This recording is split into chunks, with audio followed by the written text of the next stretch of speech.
Lieutenant Colonel Sarah Mitchell stood at attention in the receiving line, her dress uniform pressed to perfection despite the early morning rush to prepare for the royal visit.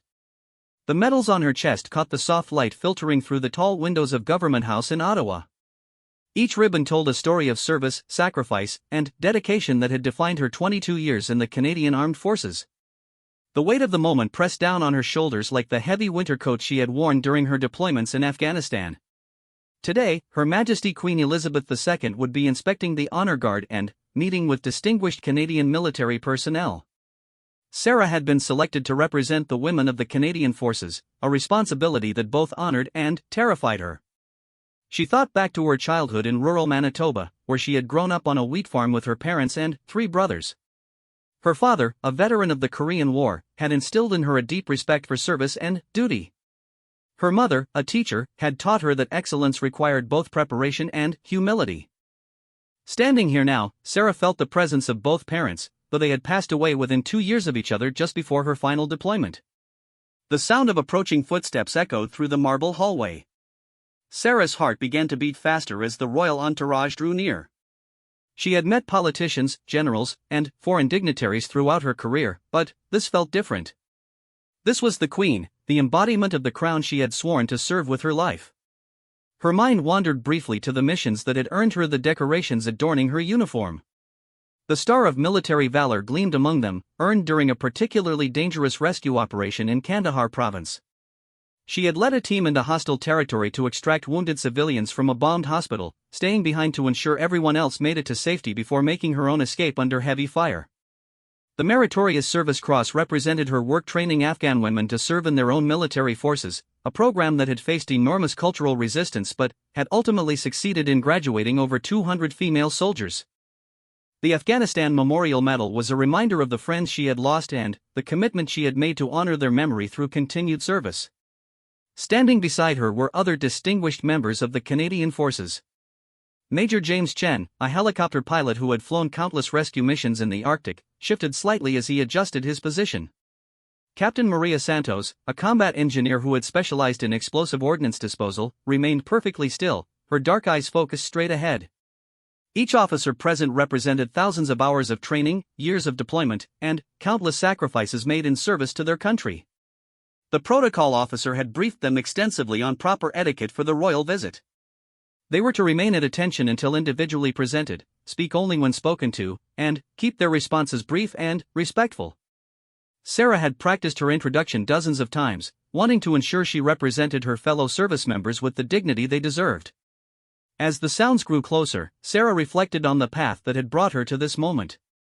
She had joined the military at 18, drawn by a desire to serve and to challenge herself in ways that civilian life could not provide. The early years had been difficult, filled with training that pushed her to physical and mental limits she had not known existed. Her first deployment to Bosnia had opened her eyes to the realities of international conflict and the importance of Canadian peacekeeping efforts. She had seen families torn apart by war, children who had never known peace, and communities struggling to rebuild after devastating violence. The experience had deepened her commitment to military service and shaped her understanding of Canada's role in promoting global stability. The second deployment to Afghanistan had been far more challenging. The threat level was higher, the missions more dangerous, and the stakes more personal. She had lost friends in combat and had returned home carrying invisible wounds that took years to heal. But she had also discovered reserves of courage and leadership she had not known she possessed. During her time in Afghanistan, Sarah had worked closely with local interpreters and support staff who risked their lives daily to assist Canadian forces. She had developed deep respect for their courage and had witnessed firsthand the sacrifices made by ordinary people caught in extraordinary circumstances. Their stories had stayed with her and continued to influence her approach to military service. The promotion to lieutenant colonel had come with increased responsibilities and the opportunity to shape the next generation of Canadian military leaders. She had taken particular pride in mentoring young women entering the forces, helping them navigate challenges she had faced in her own career and encouraging them to pursue leadership roles that had once been closed to women. Her work in military education had led to the development of new training programs focused on cultural sensitivity and community engagement. She believed deeply that effective military service required not just tactical expertise but also understanding of the communities and cultures in which Canadian forces operated around the world. The medals on her chest represented not just her own achievements but the collective efforts of every soldier, sailor, and aircrew member who had served alongside her. Each decoration carried the weight of shared experiences, mutual support, and the bonds forged through common purpose and shared danger. Sarah had never sought recognition for its own sake, but she understood the importance of these moments in inspiring others to serve. Young people needed to see that military service offered opportunities for meaningful contribution to society and personal growth that could not be found elsewhere. The sound of approaching voices grew clearer now. Sarah could make out the distinct tones of the Governor-General speaking with members of the royal party. Her palms felt slightly damp despite the cool temperature in the formal reception hall. She thought about her current role as Director of Military Personnel Development, a position that allowed her to influence policy affecting thousands of Canadian service members. She had worked to improve support services for military families, expand opportunities for continuing education, and develop more effective programs for helping veterans transition to civilian careers. The work was demanding but deeply fulfilling. Every policy change she helped implement had real effects on real people serving in challenging conditions around the world. She felt the weight of that responsibility every day and drew strength from knowing that her efforts could make military service more sustainable and rewarding for future generations. Her mind returned to the present moment as the sound of footsteps stopped just outside the reception hall. This was it. In moments, she would meet the sovereign she had sworn to serve, representing not just herself but every Canadian who had chosen to dedicate their life to military service. Sarah took a deep breath and focused on the values that had guided her throughout her career: duty, honor, courage, and service above self. Whatever happened in the next few minutes, she would conduct herself in a manner worthy of the uniform she wore and the country she represented. The heavy wooden doors began to swing open, and Sarah felt her heart rate increase as the royal party prepared to enter the hall where she and her fellow officers waited to be presented to their queen. Queen Elizabeth II entered the reception hall with the measured grace that had characterized her decades of public service. At 89, she moved with purpose and dignity, her bright blue coat a splash of color against the formal military uniforms assembled before her. Sarah noticed immediately how the Queen's eyes moved deliberately from officer to officer, taking in details that spoke to her genuine interest in meeting these representatives of the Canadian Armed Forces. The Governor-General, His Excellency David Johnston, made the formal introductions as they moved down the receiving line. Sarah watched as the Queen paused to speak with each officer, her questions thoughtful and her attention complete. This was not merely a ceremonial obligation but a genuine exchange between the sovereign and those who served in her name. Major Chen was the first to be presented. The Queen inquired about his Arctic rescue work, and Sarah could see him visibly relax as he described a recent mission to evacuate a research station during a severe blizzard. The Queen's knowledge of military aviation surprised him, and their conversation lasted several minutes as she asked detailed questions about the challenges of flying in extreme weather conditions. Captain Santos received similar attention when the Queen learned about her explosive ordnance disposal work. The conversation took an unexpected turn when the Queen mentioned her own experiences during World War II, when she had served in the Auxiliary Territorial Service and had learned to drive and maintain military vehicles. The parallel experiences of women serving in traditionally male roles created an immediate connection that was visible to everyone present. Sarah's hands remained steady at her sides, but her mind raced as she prepared for her turn to meet the monarch. She had rehearsed her responses countless times, but now she wondered if she should mention her work with Afghan women or focus on her current responsibilities in personnel development. The Queen's genuine interest in the previous conversations suggested that authenticity would be more valuable than rehearsed formality. When the moment finally arrived, Sarah felt a surprising sense of calm settle over her. The Queen approached with a warm smile, and the Governor-General began the introduction. Your Majesty, may I present Lieutenant Colonel Sarah Mitchell of the Princess Patricia's Canadian Light Infantry. Colonel Mitchell has served with distinction in Bosnia and Afghanistan and currently serves as Director of Military Personnel Development. The Queen extended her gloved hand, and Sarah shook it gently while offering a slight bow of her head. Up close, she could see the intelligence and warmth in the Queen's eyes that had characterized her 7 decades of public service.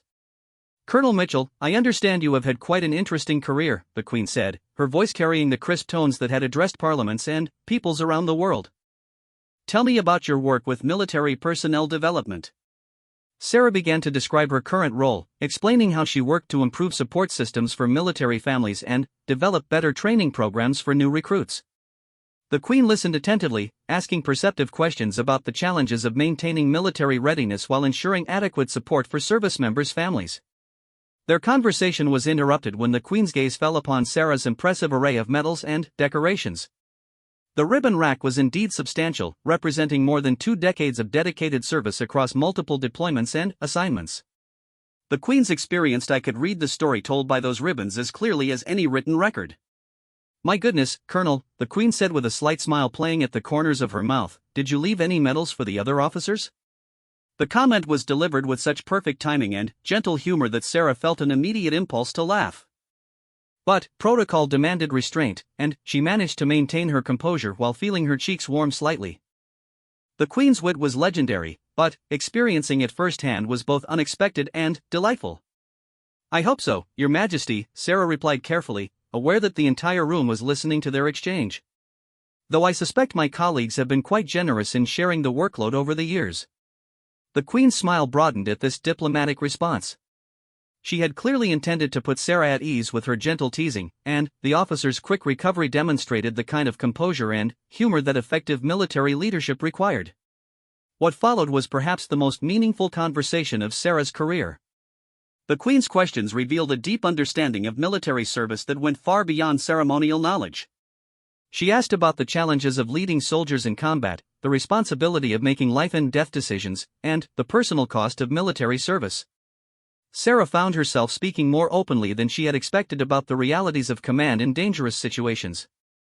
She described the weight of responsibility she had felt when leading missions where the safety of her soldiers depended on her decisions. The Queen listened without interruption, her expression conveying both understanding and respect for the burdens that military leadership carried. The conversation turned to Sarah's work training Afghan women for military service. The Queen's interest in this topic was particularly keen, as she understood the cultural significance of women serving in roles traditionally reserved for men. Sarah described the challenges they had faced, not just from external resistance but from the women's own fears and uncertainties about their capabilities. "How did you convince them they could succeed?" the Queen asked. "I think they convinced themselves, Your Majesty," Sarah replied. "My job was just to provide the opportunity and support. Once they saw what they could accomplish, their confidence grew naturally." The Queen nodded thoughtfully. "That has been my experience as well. Sometimes the greatest service we can provide is simply demonstrating that something is possible." This exchange touched on something deeper than military service. Both women had spent their careers in roles that required them to prove themselves in environments where their presence was initially questioned. Both had learned that competence and dedication ultimately overcame prejudice and skepticism.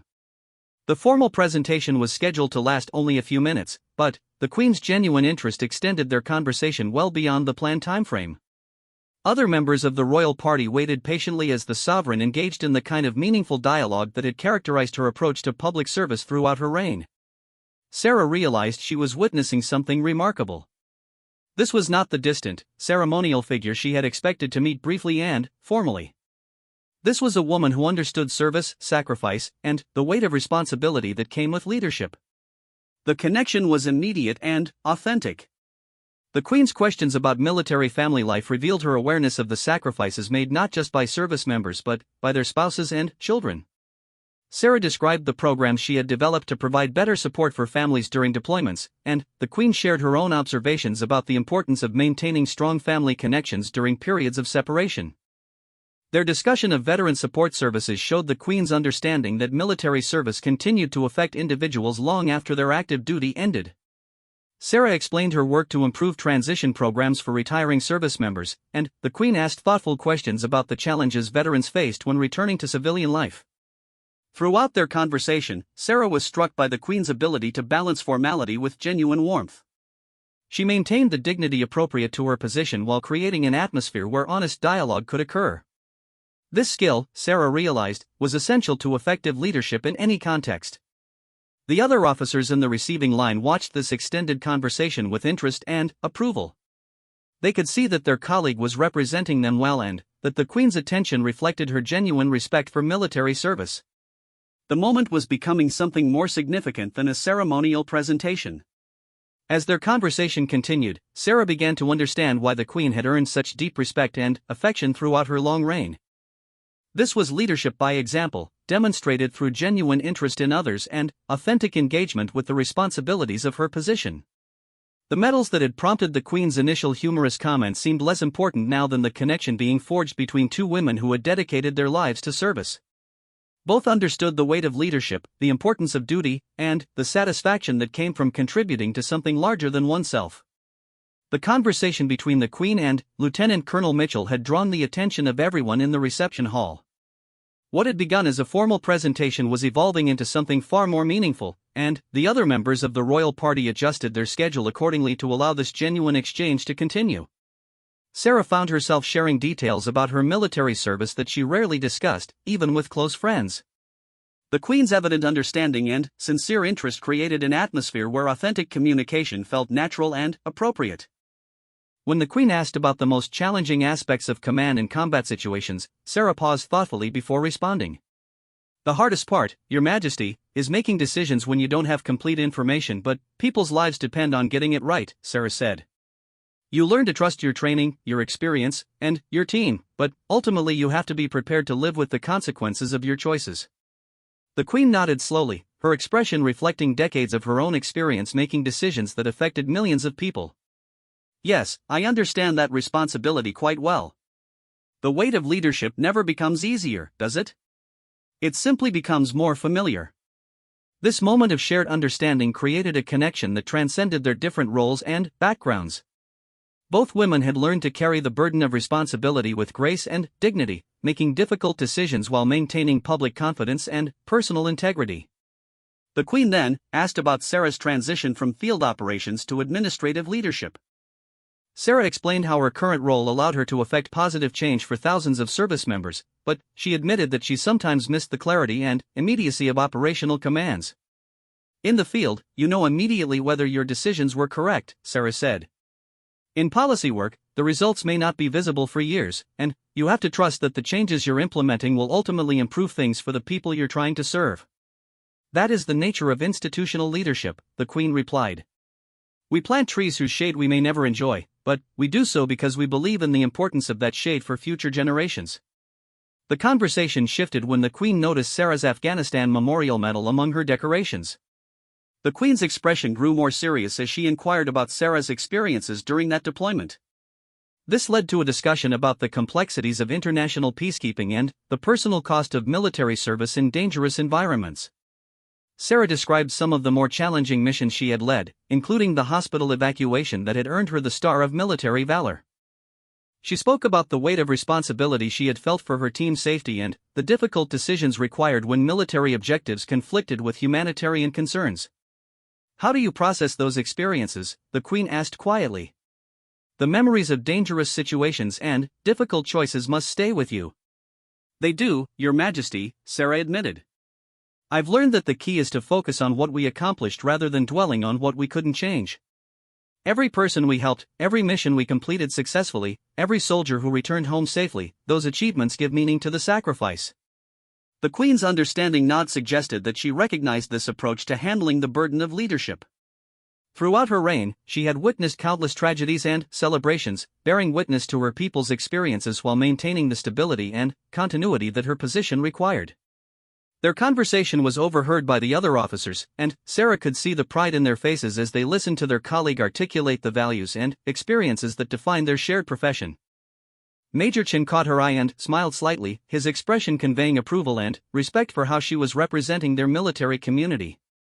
The Queen then inquired about the changes Sarah had observed in military service over her 22-year career. Sarah described the evolution in technology, training methods, and the increasing integration of women into all aspects of military operations. She spoke about the progress that had been made and the challenges that remained. "When I first joined, there were still many roles closed to women," Sarah explained.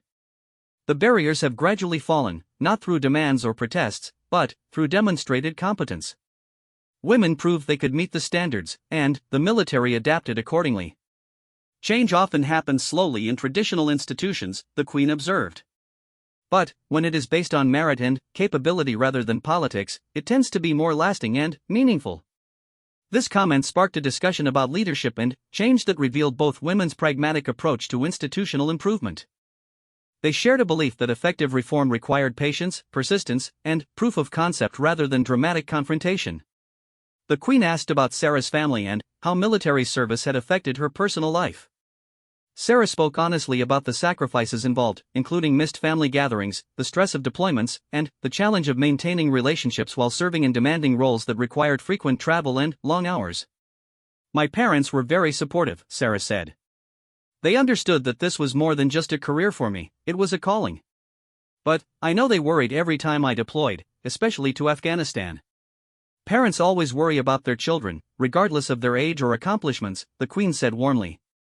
"The pride they felt in your service would have been enormous, even if they struggled with their fears for your safety." This personal exchange deepened the connection between the two women. The Queen's ability to understand the human dimension of military service impressed Sarah, who had expected a more formal and distant interaction. Instead, she found herself speaking with someone who genuinely understood the complexities of balancing duty with personal relationships. The conversation turned to Sarah's current work developing support programs for military families. The Queen asked detailed questions about the challenges faced by military spouses and children, showing particular interest in educational opportunities and career development for family members who frequently relocated due to military assignments. Sarah described innovative programs she had helped establish, including distance learning opportunities for military children and career counseling services for military spouses. The Queen's questions revealed her understanding that military readiness depended not just on individual soldiers but on the stability and well-being of their entire families. "A strong military requires strong families," Sarah explained. "When service members know their families are well supported, they can focus on their duties with greater confidence and effectiveness." The Queen agreed, noting that her own experiences had taught her the importance of institutional support for families facing unique challenges. She spoke briefly about her observations of military families throughout her reign and her admiration for their resilience and dedication. As their conversation continued, Sarah became increasingly aware that she was experiencing a rare privilege. The Queen's genuine interest and thoughtful questions created an opportunity for meaningful dialogue that went far beyond the ceremonial nature of the event. She was representing not just herself but every person who had chosen military service as a way to contribute to their country. The other members of the royal party watched this exchange with apparent satisfaction. They could see that the Queen was engaged in the kind of interaction that gave meaning to these official visits. This was not merely ceremonial duty but genuine connection with the people she served. Governor General Johnston occasionally glanced at his watch, aware that the schedule was running long, but he made no move to interrupt the conversation. He recognized that moments like this justified the careful planning that went into royal visits and provided value that could not be measured in adherence to timetables. The Queen's questions about veteran support services led to a discussion about the long-term effects of military service and the importance of providing comprehensive care for those who had sacrificed for their country. Sarah described programs she had helped develop for veterans struggling with post-traumatic stress and the challenges of helping former service members find meaningful civilian careers. "The commitment to serve doesn't end when someone removes their uniform for the last time," Sarah said. "We have an obligation to support our veterans throughout their lives, not just during their active service." The Queen's approval was evident as she nodded at this sentiment. Her own commitment to veterans organizations and military charities had been a constant throughout her reign, and she clearly appreciated Sarah's dedication to continuing support for those who had served. As their conversation drew toward its natural conclusion, the Queen made an observation that would stay with Sarah for the rest of her life. Looking once more at the impressive display of medals and ribbons on Sarah's uniform, the Queen's expression grew thoughtful and serious. "You know, Colonel Mitchell, I have had the privilege of meeting military personnel from around the world throughout my reign," the Queen said quietly. "What strikes me most consistently is not the medals they wear, but the character they demonstrate. Your decorations tell the story of your service, but your words today reveal the person behind that service." Sarah felt deeply moved by this comment. Coming from someone who had spent 7 decades meeting with world leaders, military commanders, and distinguished citizens, this personal acknowledgement carried profound weight.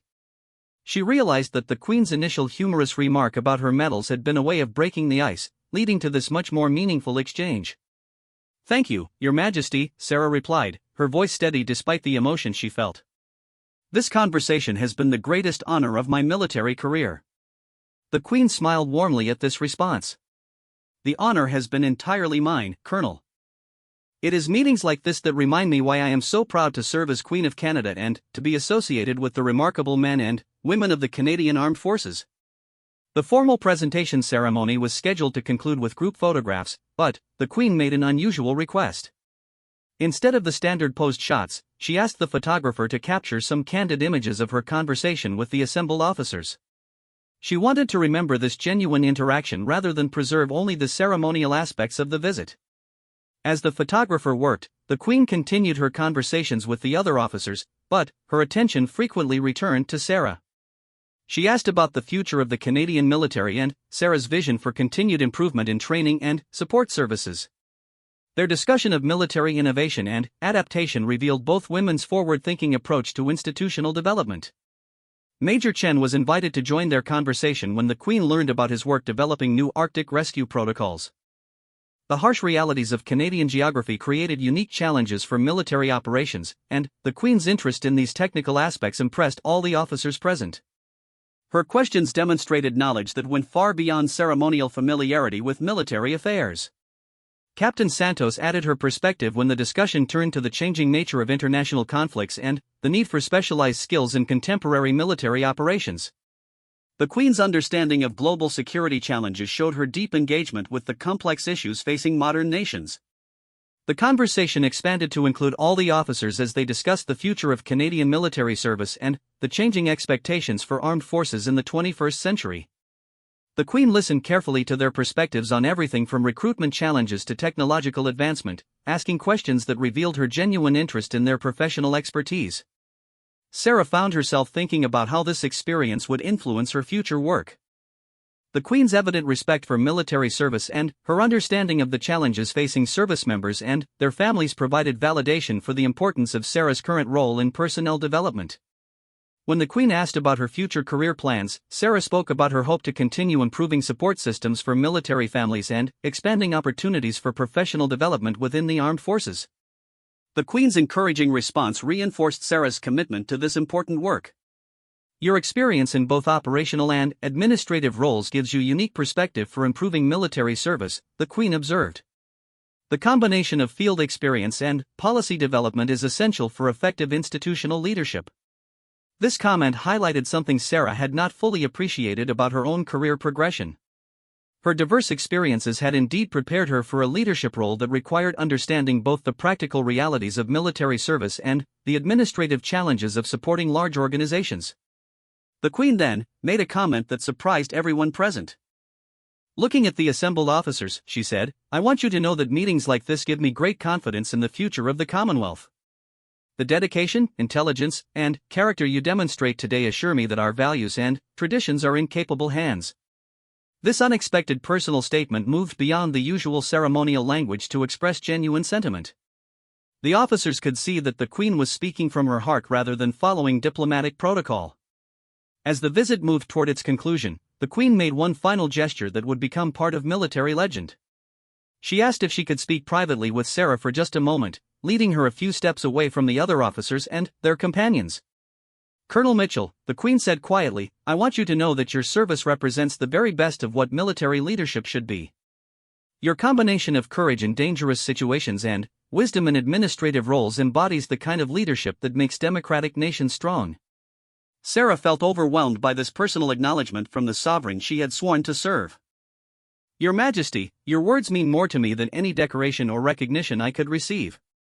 I hope you will remember this conversation when you face difficult decisions in your future career," the Queen continued.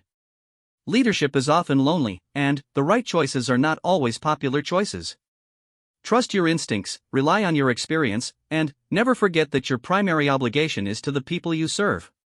This advice, delivered quietly and personally, provided guidance that would influence Sarah's approach to leadership for the rest of her career. The Queen had distilled decades of her own leadership experience into practical wisdom that applied directly to military command responsibilities. When they rejoined the group, the Queen addressed all the assembled officers one final time. "Thank you for this extraordinary opportunity to learn about your service and to gain insight into the excellent work being done by the Canadian Armed Forces. Your dedication honors both your country and the crown you serve." The formal conclusion of the royal visit involved traditional protocols, but the atmosphere had been transformed by the genuine connections forged during their extended conversations. What had begun as a ceremonial obligation had become a meaningful exchange that would be remembered by everyone present. As the Queen departed, she paused to shake hands once more with each officer. When she reached Sarah, she smiled and said, "Perhaps next time we meet, there will be room for a few more medals on that uniform." Sarah laughed genuinely at this callback to the Queen's original humorous comment.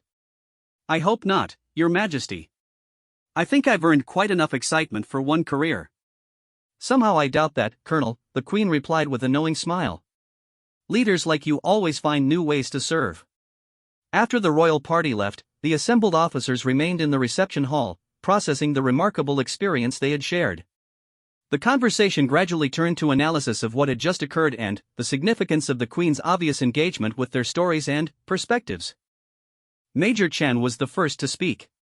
"I've never seen anything like that. She knew more about Arctic flying than half the pilots I work with." Captain Santos agreed. Her questions about explosive ordnance disposal were incredibly specific. "She clearly takes time to learn about our work rather than just going through ceremonial motions." Sarah remained quiet, still processing the personal advice the Queen had given her and the weight of responsibility she felt to live up to the confidence that had been expressed in her leadership potential. The medals on her uniform felt different now, not just personal achievements but symbols of the trust placed in her by the institution she served. The experience would influence Sarah's approach to leadership for the remainder of her career. The Queen's combination of dignity, genuine interest, and personal warmth provided a model for how to maintain authority while remaining connected to the people being served. The lesson about planting trees whose shade you might never enjoy became a guiding principle for Sarah's work in military personnel development. Years later, when Sarah reached the rank of Brigadier General and was appointed to senior leadership positions within the Canadian Armed Forces, she would often recall this conversation with the Queen. The advice about trusting her instincts and focusing on service to others guided her through difficult decisions and challenging periods in her career. The photograph taken during their conversation became one of Sarah's most treasured possessions, but, more importantly, the memory of that genuine exchange of ideas and experiences remained a source of inspiration throughout her continued service to Canada and the Crown.